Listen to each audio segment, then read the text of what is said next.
Now we will be looking at gender equality and child mortality and maternal health within Sri Lanka. First, we'll be looking at gender equality, and we're going to be looking at some of the girls' schools, exclusively girls' schools in Sri Lanka. As you can see, are the little red pins are different exclusively girls' schools in Sri Lanka, which is pretty amazing for a developing country. Sri Lanka has almost reached gender parity in primary education with the ratios of girls to boys in primary education, with the ratio of girls to boys in primary education reaching 99% in 2006. In secondary and tertiary education, the proportion of girls to boys exceeds 100%. That is an example of just one of the girls' schools here in Sri Lanka. However, notwithstanding this notable achievement in education, there has been only a marginal increase in the share of women in wage employment in the non-agricultural sector from 30.8% in 1993 to 32.2% in 2006. And the rate of unemployment for women is twice the rate of men. What is worse, for educated women, the rate is around 3 times the rate for men. In addition, the proportion of female members in the national parliament is still very low, even though it has increased from 3% to 3% in 1947 to only 5.8% in present. In order to enhance the level of empowerment of women, there is a need to encourage more women representation in the political system in Sri Lanka and to create awareness about these issues. So now we're looking at, this is the Parliament of Sri Lanka.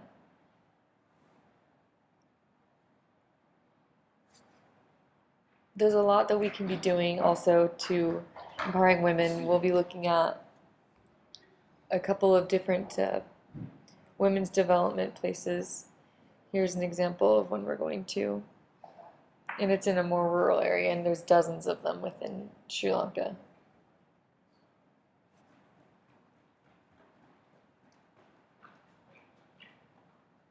We're going to get a little closer view of that.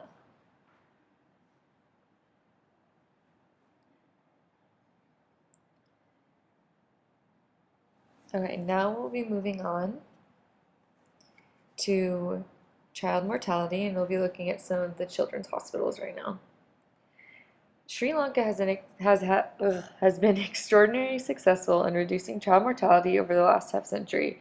Its infant mortality rate became remarkably low as compared to most developing countries. There has also been a sharp reduction in the under 5 mortality rate. Hence, the 2015 Millennium Development Goal mortality targets are well within reach. This success in reducing child mortality is matched by near universal immunization coverage for measles and several other communicable diseases. Mothers' educational attainment has also played a vital role on the survival of children in their early years of life, according to the Millennium Development Goal Country Report in 2008, which addresses that there is a positive correlation between infant deaths and mother's age and her educational attainment. Sri Lanka's public health system has achieved remarkable life-saving successes from the eradication of polio and measles to delivering healthy babies. All vaccine-preventable diseases have been effectively controlled or eliminated through superior levels of sustained infant immunization coverage. The measles vaccination program was first introduced in 1984 in 4 divisions and was extended to cover the whole island in 1985.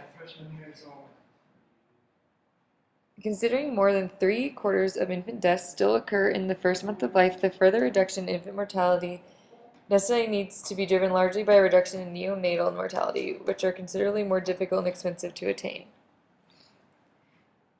So right now we're zooming in on one of the more well-known hospitals, which is Lady Ridgeway Hospital for Children.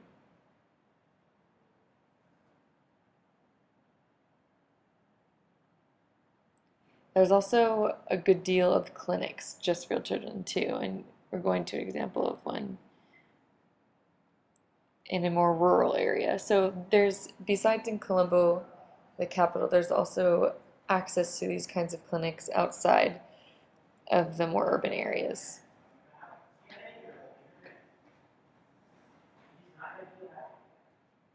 Now we're going to be looking at maternal health, and we're going to be looking at just some of the hospitals for women. Sri Lanka has consistently achieved considerable success in reducing the maternal mortality ratio. With near universal access to healthcare and 98% institutional deliveries, the country is on track to meet the Millennium Development Goal on improving maternal health. For further improvement, access to family planning and antenatal care are critical in reducing maternal mortality and morbidity.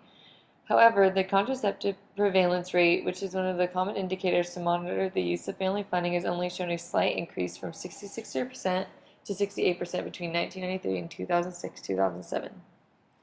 Here's an example of just one of the clinics that they have for mothers. As you can see on the left-hand side, there's several different places they can be going. There's also this 9 Wills Care Mother and Baby, so a lot of these places host both mothers and children in the same kind of clinic, which is nice because obviously they want to be together.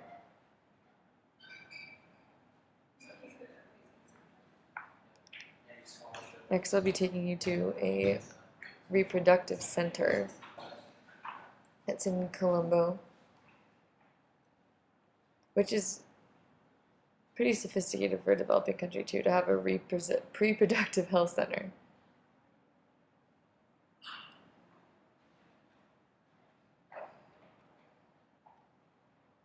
So women and children have a lot of options here in Sri Lanka. Here's just another one.